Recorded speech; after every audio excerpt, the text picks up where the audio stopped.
Yes, Kenya. Tamu sana, yes, tamu sana, yes. There is a viral video of William Ruto doing rounds on social media. I want you to have a look at this video, for it's going to form the basis of our analysis and discussion today. And in case you've just bumped on this YouTube channel, kindly subscribe and also give this video a like. Have a look at this video. Since we fought for almost 30 years against an imperial presidency. Yes, that's William Ruto saying that they fought for about 30 years against an imperial presidency. That's William Ruto. Sometimes I lack words when I hear some statements or rather some remarks from William Ruto. Sometimes I lack words. I just don't know whether William Ruto listens to himself before he makes a speech, or whether what's actually wrong with our brother William Ruto. Because at this rate now, Kenyans are most likely going to take William Ruto as a joker. Just the other day, he talked about Uda building roads connecting electricity, and now again, he is saying that we fought against an imperial presidency. When he says we fought, William Ruto is deliberately using that term "we" to maybe hoodwink and suspecting Kenyans into also believing that he was also a part of those who struggled, or rather those who fought against that imperial presidency. He's using that term "we" deliberately. So, ladies and gentlemen, looking at William Ruto of late, I think William Ruto is in a panic mode. He might be panicking. This is why he's coming out with some very reckless statements that actually, if you have a look at it keenly, then they don't make sense. Looking at it objectively, without taking sides, of late William Ruto's statements are not making any sense at all. The latest being this one again. So in this video, ladies and gentlemen, I just want us to really understand why William Ruto, as of late, is really making some glaring blunders and is not even remorseful about them. I think the first thing, ladies and gentlemen, is that William Ruto started feeling the heat. You know, it's only about 12 months to the next general election. And maybe from William Ruto's side, you know, if you look at William Ruto's supporters, ladies and gentlemen, you will agree with me that William Ruto's supporters are largely the Kalenjins and maybe a section of the Kikuyu population. But the Kikuyu population have been maintaining in this YouTube channel that the day now Uhuru will come out clearly to make his stand known, that vote will leave William Ruto. So as of now, William Ruto seems to be only sure of the Kalenjin vote. And now with the rejection of the BBI, I think that one is also, has really also hit William Ruto badly. Because William Ruto, according to him, maybe from his calculation, he had hoped that BBI was going to go through. He had hoped for that.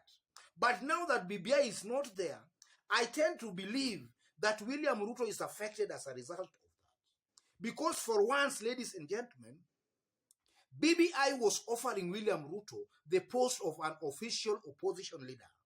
He was rest assured of that post. But now without BBI, and it's also a fact, and anybody who is analyzing politics without cheating, you will just tell you that under the current circumstances, it's very, very hard for William Ruto to win the presidency next year. So his only hope was maybe to get the office of the official opposition leader with all the perks, allowances, and everything that comes with that office. But that one is now not there. And then also, if you look at the kind of politics being played today in Mount Kenya are starting a discussion. They are starting that discussion of one man, one vote, one shilling. In fact, Kiunjuri, about a week now, almost a week now, came out very clearly on that and said that as Mount Kenya, they now know who their enemies are. William Ruto's team, in fact, he was trying to insinuate that among the enemies they have in Mount Kenya is William Ruto and his team, simply because they have been very, very vocal against the BBI, a document that was going to give them 1 man, 1 vote, 1 shilling. So with all these emerging issues, I tend to believe that William Ruto has started feeling the pain. And then also today, ladies and gentlemen, again, Kalonzo Musyoka was summoned by the DCI over his Yatta farm.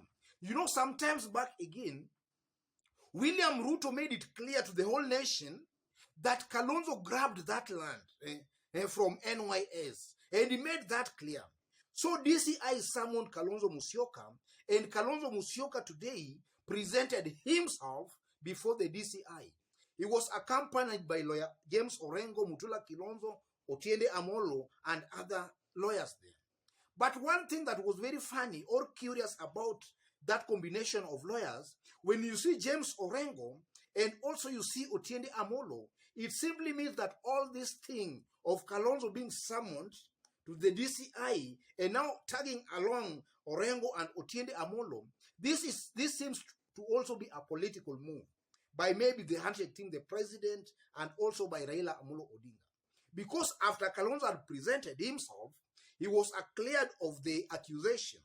So what remains now is that most likely Kalonzo Musyoka might now sue Ruto for defamation. He might sue Ruto for defamation. In fact, after Kalonzo was cleared, he gave out some very, very hard-hitting statements. He reminded Kenyans of the late Muteshi, the person who is alleged that William Ruto grabbed his 100 acres land in Eldoret, an IEDP. Kalonzo made that very, very clear, a very hard-hitting statement. And then Kalonzo also made it clear that now characters like Ruto should not be allowed anywhere near the presidency. So it seems to appear, ladies and gentlemen, that as things stand today, all the top politicians or all the ethnic kingpins, none is willing to work with William Ruto. They are all ganging up against William Ruto. So I tend to believe, ladies and gentlemen, also adds to the desperation that William Ruto is also going through. Because William Ruto knows pretty well, maybe he's just cheating his supporters. He knows that without forming a coalition, you cannot win an election in Kenya. That's a fact. So William Ruto now, all the top politicians, the ethnic kingpins, are all avoiding him. That's one. And then Mount Kenya also, ladies and gentlemen, is becoming very, very slippery for William Ruto. So all these things combined are just making this man desperate. And that might be a reason as to why William Ruto is coming out with some very reckless statements. A statement that anybody, even his supporters, will agree with me that that statement was not warranted. Saying that, that we fought against Imperial presidency when we know for a fact that William Ruto is the biggest beneficiary of an Imperial presidency. That's a doublespeak. It's very clear, and I don't think on that there can be much debate about that. That's a doublespeak. He's lying. He's lying to the people. Otherwise, ladies and gentlemen, let me leave it there for today. If you've just bumped on this YouTube channel for the very, very first time, kindly subscribe and also give this video a like. Give it a like, please. Thank you. God bless you. And to those watching us outside of Kenya for the very, very first time, if you've just bumped on this YouTube channel for the very, very first time and you are watching us outside of Kenya, kindly drop a comment and let us know from which part of the globe you are also watching us from. And what I've said here is largely my opinion. You are free to differ, but you can only do that by dropping a comment so that I can also know what you also think. Drop a comment and challenge me so that I can also know what you also think. But most importantly, I appeal again to all of you that kindly give this video a like, kindly subscribe. God bless you. God bless Kenya. Tamu sana, yes, tamu sana, yes. Thank you.